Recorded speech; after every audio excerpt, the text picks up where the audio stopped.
নমস্কার বন্ধুরা, আশা করি তোমরা ভালো আছো। তোমাদের আশীর্বাদে আমিও ভালো আছি। আমার পাপাই ভৌমিক ইউটিউব চ্যানেলে তোমাদেরকে স্বাগতম জানাই। তা আজকে চলে এলাম একটা নতুন ইনফরমেটিভ ভিডিওর মাধ্যমে তোমাদের সামনে এসে উপস্থিত হয়েছি।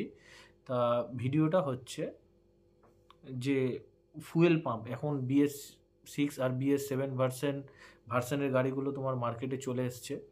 তা এতে তোমার মানে ট্যাঙ্কের ভেতর ফুয়েল পাম্প দেওয়া হয়। তা এই আগের যেমনি BS3 BS4 ভার্সনের গাড়িতে কার্বোরেটর থাকতো, ওতে রিজার্ভ ক্যাপাসিটি বলে ট্যাঙ্কে সিস্টেম থাকতো। তা এখন তোমাদের প্রশ্ন আমার কাছে একটাই, যে এখন তো ফুয়েল পাম্প করে দিয়েছে, ফুয়েল ইঞ্জেক্টারও আছে, তা ফুয়েল পাম্পে মিনিমাম কত লিটার তেল রাখতে হবে? না আমরা সেই 100 ml 200 ml বা হাফ লিটার তেল রেখেও চালাতে পারবো? ছিল সেতে তোমার পেট্রোল ড্রাই হয়ে গেলেও কোনো ফ্যাক্টর ছিল না। আমরা পেট্রোল ড্রাই হয়ে গেলে অনেক সময় চোখ করে স্টার্ট করতাম, 1-2 কিলোমিটার হয়তো চলতো চোখের মাধ্যমে। তা যাই হোক, আবার আমরা তেল ভরে নিতে পারতাম। এতে ট্যাঙ্কে বা রিজার্ভ ট্যাঙ্ক বা আমাদের গাড়িতে কোনো রকম ক্ষতি হতো না। কিন্তু এখন আধুনিক যুগ, তোমার ফুয়েল পাম্প দিয়ে দিয়েছে BS6 আর BS7 ভার্সানের গাড়িগুলোতে। তোমার এতে তোমার না 100, না 200 ml, না 500 ml, না 1 লিটার এইরকমভাবে তেল রাখলে চলবে না। হয়তো স্টার্ট হতে পারে, আমি বলবো না যে স্টার্ট হবে না গাড়িটা। 100 ml 200 ml 500 ml বা 1 লিটারেও গাড়িটা স্টার্ট হবে অবশ্যই, কিন্তু ফুয়েল পাম্পে চোট পড়বে। ফুয়েল পাম্পটার মিনিমাম ক্যাপাসিটি তোমার হচ্ছে 2 থেকে 2.5 লিটার। তোমরা বাইকের তোমার মিটার কনসোল আছে, মিটার কনসোলে তোমরা দেখলেই বুঝতে পারবে তোমাদের মানে ফুয়েল লো হওয়ার আগে তোমাদেরকে সিগন্যাল দিয়ে দেবে ব্লিঙ্কারের মাধ্যমে যে এবার তোমাদের ভরে নেওয়া উচিত। যদি সেটা মেনটেন করে তোমরা পেট্রোল রিফিল করতে পারো, তাহলে পাম্পটায় চোট পড়বে না, আর নয়তো পাম্পে চোট পড়বে। মানে এখনকার সিস্টেম হচ্ছে ফুয়েল পাম্প তোমার তেলের মধ্যে ভিজানো থাকলে ফুয়েল পাম্পটা ভালো থাকবে। ফুয়েল পাম্পটা তোমার হয়তো তোমাদেরকে আমি এখানে দেখাতে পারছি না।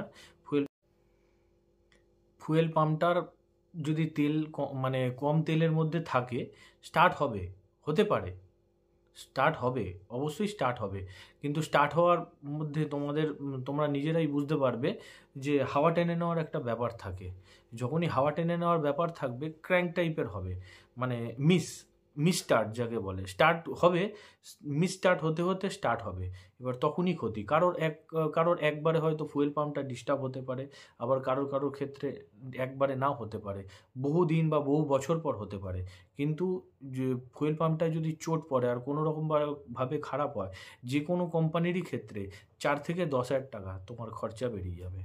তাই সেটা মেনে যদি তোমরা চলতে পারো, মানে তোমার রিজার্ভ ট্যাঙ্ক, মানে আগেকার গাড়িতে তো আমাদের রিজার্ভ ট্যাঙ্ক ছিল, রিজার্ভ ট্যাঙ্কে রিজার্ভে তেল কম রাখলেও কোনো প্রবলেম ছিল না। কিন্তু BS6-7 ভার্সনের গাড়িতে রিজার্ভ ট্যাঙ্ক, এখানে তো রিজার্ভ বলে কোনো অপশান নেই, ওই ফুয়েল পাম্পটার মধ্যেই তোমার যাতে তেল থাকে, অবশিষ্ট তেল মিনিমাম 2 থেকে 2.5 লিটার। তোমরা এটা অবশ্যই মেনটেন করে চলবে, নাহলে ফুয়েল পাম্পটার 12টা বেজে যাবে। সেটা একদিনও হতে পারে, সেটা অনেক দিন পরও হতে পারে। অবশ্যই সেটা সতর্কতা তোমরা রাখবে, এতে তোমাদেরই ক্ষতি, নাহলে ইকোনমিক ইয়েতে ধাক্কা পড়বে তোমাদের। আশা করি ভিডিওটা তোমাদেরকে বুঝাতে পারলাম কি বলতে চেয়েছি।